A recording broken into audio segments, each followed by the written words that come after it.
आयुर्वेद में कहा गया है कि जितनी भी आपकी हेल्थ रिलेटेड समस्याएं हैं वो स्टार्ट होती है आपके पेट से।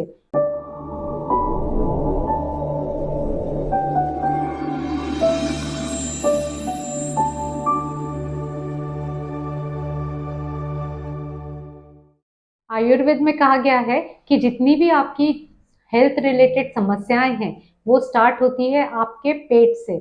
यानी कि अगर आपका पेट गड़बड़ है तो बहुत सारी हेल्थ समस्याएं सामने आ सकती है।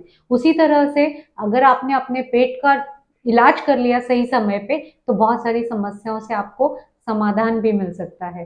तो आज हम इसी के बारे में बात करेंगे। बहुत बड़ा प्रॉब्लम है कॉन्स्टिपेशन। आजकल बहुत ही कॉमन है, ये बहुत लोगों में देखा जाता है कॉन्स्टिपेशन। उसके बहुत सारे रीजंस हो सकते हैं।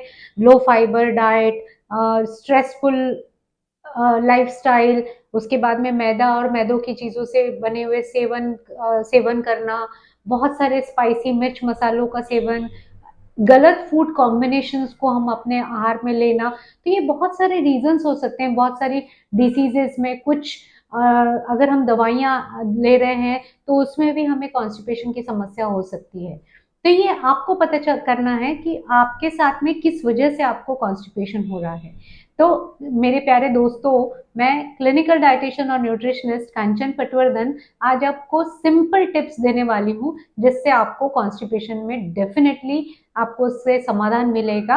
और अगर ये सिंपल रूल्स आपने फॉलो किए तो ये कॉन्स्टिपेशन तो ठीक करेगा ही, लेकिन जब कॉन्स्टिपेशन ठीक होगा तो डेफिनेटली आपका जो भी आप खाना खा रहे हैं वो पूरी तरह से एब्जॉर्ब होगा। चाहे वो प्रोटीन्स हो, चाहे वो वाइटामिन हो, चाहे वो मिनरल्स हो, वो पूरी तरह एब्जॉर्ब होते हैं। क्योंकि क्या होता है जब आपका कॉन्स्टिपेशन होता है, चाहे वो किसी भी वजह से, तो हमारे इंटेस्टाइन में स्मॉल स्मॉल विलाइज होते हैं। तो विलाइज में जाके जो भी कचरा होता है वो ब्लॉक हो जाता है। तो ऐसे में हम जो भी खा रहे हैं, कई बार हम मल्टीविटामिन्स ले रहे होते हैं, प्रोटीन सप्लीमेंट्स ले रहे होते हैं, लेकिन फिर भी वो हमारे शरीर को नहीं लगता है। क्यों? क्योंकि वो विलाइज ही बंद है जहां से हम अपना हमारे न्यूट्रिएंट्स जो है वो एब्जॉर्ब होते हैं। तो ऐसे में हमें करना क्या है? हमें करना ये है कि हमें फाइबर रिच डाइट लेना है। लेकिन सिर्फ फाइबर रिच डाइट लेने से काम नहीं चलने वाला है, क्योंकि फाइबर भी दो टाइप के होते हैं, एक सॉल्युबल फाइबर और एक इनसॉल्युबल फाइबर। दोनों का सही कॉम्बिनेशन होना ज़रूरी है। हमें लगभग 30 से 40 ग्राम फाइबर आपको दिन में लेना ज़रूरी है। उसके साथ में अगर आपने पानी नहीं पिया, इनफ पानी नहीं पिया, तो भी आपको कॉन्स्टिपेशन काफ़ी हो जाएगा। और अगर आपने यहाँ पे फाइबर इंटेक बढ़ा दिया और आपने पानी कम पिया तो बिल्कुल भी आपको और ज़्यादा प्रॉब्लम होगी। तो इसके लिए आपको पानी का लगभग 3 से 4 लीटर पानी आपको दिन भर में पीना है। तो ये तो दो थंब रूल हो गए कि एक फाइबर बढ़ाना है, पानी बढ़ाना है। लेकिन इसके साथ में बहुत सारे ऐसे लोग होते हैं कि जब वो हम उनको बोलते हैं कि आप सलाद खाइए, क्योंकि सलाद खाने में आपको बहुत सारा फाइबर मिलता है। करेक्ट? अब हमें 30 से 40 ग्राम फाइबर चाहिए है। तो अब ये फाइबर आपको मिलेगा कहाँ से? बहुत सारे सॉल्युबल फाइबर हमें मिलेगा, ओट्स में मिलेगा, पैक्टिन के फॉर्म में एप्पल में मिलेगा, फ्रूट्स एंड वेजिटेबल्स में मिलेगा, पेपेन में मिलेगा जो पपाया में पाया जाता है। तो इस तरह से ये फाइबर आपको मिल रहा है। पेपेन एक एंजाइम है जो आपको डाइजेशन को इम्प्रूव करने में मदद करता है। तो इसके लिए भी आपको बहुत सारे लोगों को बोला जाता है कि अगर कॉन्स्टिपेशन है तो पपाया खाइए। तो ये तीसरा आपके लिए टिप है कि आप पपाया अगर रोज खाएंगे तो आपको कॉन्स्टिपेशन नहीं होगा। लेकिन अभी मैंगो का सीजन है, मैंगो में काफी सारा फाइबर होता है, सॉल्युबल और इनसॉल्युबल दोनों। तो आप मैंगो का भी समावेश कर सकते हैं अपने डाइट में ताकि आपको कॉन्स्टिपेशन ना हो। मजेदार बात है ना? लेकिन इसके साथ में आपको इनफ इसेंशियल फैटी एसिड भी लेना जरूरी है। क्या होता है कि जब लोग फाइबर लेना शुरू कर देते हैं, सैलेड लेना शुरू कर देते हैं, लेकिन उनको डर होता है कि अगर मैंने फैट लिया तो कहीं मेरा वेट ना बढ़ जाए। ऐसा बिल्कुल भी नहीं होता है मेरे प्यारे दोस्तों। क्या होता है कि जब हम कोई भी सैलेड, अगर हमने सपोज मैंने आज आपको बोला कि आप आज सैलेड खा लीजिए, तो ठीक है, आपने लेट्यूस का सैलेड लिया, लेट्यूस को बारीक काटा, उसमें क्यूकम्बर डाला, उसमें आपने जो जो चीज़ें आपको डालनी है वो सब डाली। लेकिन अगर आप उसमें 1 चम्मच ऑलिव ऑयल या 1 चम्मच कैनोला ऑयल डालेंगे तो ये आपको ना सिर्फ आपको मोनोसेचुरेटेड फैट्स देंगे, बट ये आपके एक ल्यूब्रिकेशन की तरह भी काम करेंगे। तो इससे फाइबर भी मिलेगा जो आपकी अंदरूनी सतह को क्लीन करके आपके टॉक्सिन्स को फ्लश आउट करने में मदद मिलेगा, बट साथ में जो फैट्स जाएंगे उससे आपका ल्यूब्रिकेशन भी होता जाएगा। तो इससे आपका कॉन्स्टिपेशन भी ठीक रहेगा और आपका जो एक बहुत ज़्यादा हार्ड स्टूल्स हो रहे हैं उससे भी आपको निजात मिलेगी।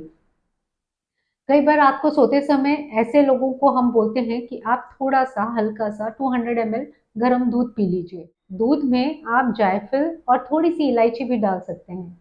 ये जायफल और इलायची से ये नर्व कामिंग का इफेक्ट करती हैं और आपको नींद भी अच्छी आती है। अब नींद अच्छी आएगी तो डेफिनेटली आपका डाइजेशन इम्प्रूव होगा, और डाइजेशन इम्प्रूव होगा तो डेफिनेटली आपकी बहुत सारी समस्याएं वैसे ही ठीक हो जाएंगी। तो हो सकता है कि दूध डायरेक्टली आपको इफेक्ट ना करे कॉन्स्टिपेशन को दूर करने में, बट इनडायरेक्टली इस तरह से इंडाइजेशन या कॉन्स्टिपेशन में आपको प्रॉब्लम को सॉल्व कर सकती है। हाँ, दूध को बहुत गाढ़ा करके ना पिए, उसको भैंस का पूरा गाढ़ा दूध ना पिए या उसकी रबड़ी बना के अवॉइड करना चाहिए। रात को तो स्पेसिफिकली आप पतला गाय का दूध पीजिए और डेफिनेटली आपको इससे बेनिफिट मिलेगा। इसके साथ में रेगुलरली आप 3 से 4 फल खाइए, 3 से 4 सर्विंग सब्जियां खाइए, और आपको मिलेट्स खाना बहुत ज़रूरी है। मिलेट्स में काफ़ी अच्छी मात्रा में फाइबर होता है। मैंने एक डॉक्टर न्यूट्री कंपनी का जो आटा है, एक्टिव हेल्थ आटा, उसमें भी फाइबर काफ़ी अच्छी मात्रा में है और उसमें फाइबर और प्रोटीन दोनों का बहुत अच्छा समावेश है। तो अगर इस तरह से अगर हम आटा भी खाते हैं तो हमें मैदा वाला आटा ना खाएं, क्योंकि मैदे वाले आटे में कोई भी फाइबर नहीं होता है और जिसकी वजह से हमें कॉन्स्टिपेशन हो सकता है। लेकिन आप जब ज्वार की रोटी, रागी की रोटी या एक्टिव हेल्थ आटा की रोटी खाते हैं तो इससे आपको फाइबर भी अच्छा मिलेगा, साथ में प्रोटीन्स भी अच्छा मिलेगा। कई बार लोगों को ग्लूटेन इंटॉलरेंस होता है, तो ऐसे में अगर आपने वीट और वीट प्रोडक्ट्स पूरी तरह स्किप कर दिए तो भी आपको काफ़ी बेनिफिट मिलता है। जैसे बिस्किट्स, तो बिस्किट्स तो ये मैदे के ही बने होते हैं, इसीलिए हम लोग जनरली, और साथ में उसमें एक हाइड्रोजनेटेड फैट भी होता है, तो दोनों आपके पेट के लिए अच्छा नहीं है। आप अपनी डाइट में से बिल्कुल बाहर निकाल दीजिए और इसको पूरी तरह से घर में बैन कर दीजिए। देखिए आपका गट हेल्थ किस तरह से इम्प्रूव होता है। साथ में अगर आप नींबू पानी पी सकते हैं दिन भर में, कोकोनट वाटर ले सकते हैं अगर आपको पानी पीना बिल्कुल पसंद नहीं है तो। आप एप्पल इन्फ्यूज वाटर ले सकते हैं। एप्पल आप खाएंगे तो भी आपको काफ़ी अच्छी मात्रा में फाइबर मिलेगा। आप पोमोग्रेनेट खा सकते हैं, जो भी फल आपको पसंद है, कोई स्पेसिफिक फल मैं नहीं बोलूँगी। हाँ, पर पेपेन जिस रिच पपाया डेफिनेटली आपको बहुत अच्छा रिजल्ट देगा। आप कच्चे पपीते का सैलेड भी बना सकते हैं, क्योंकि ऐसा कहा जाता है कि कच्चा पपीता मटन को भी पका देता है।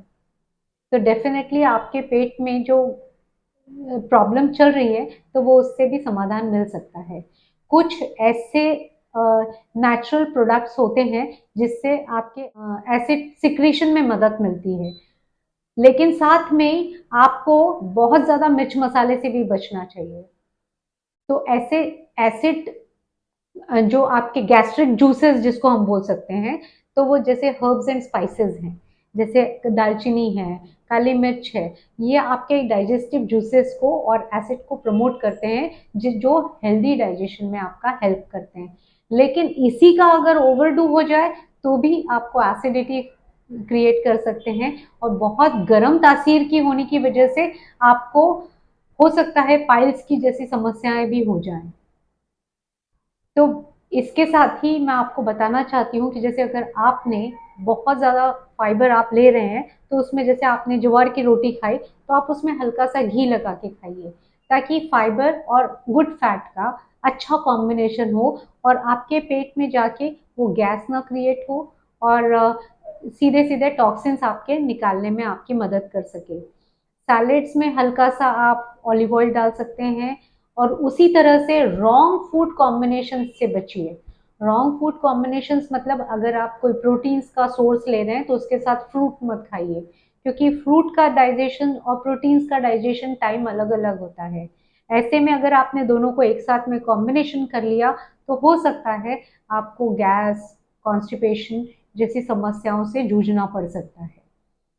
फिर भी अगर आपको इससे रिलेटेड कोई समस्याएं आ रही हैं तो आप डेफिनेटली हमें लिखिए। We are happy to help you. Eat healthy, stay healthy, live healthy.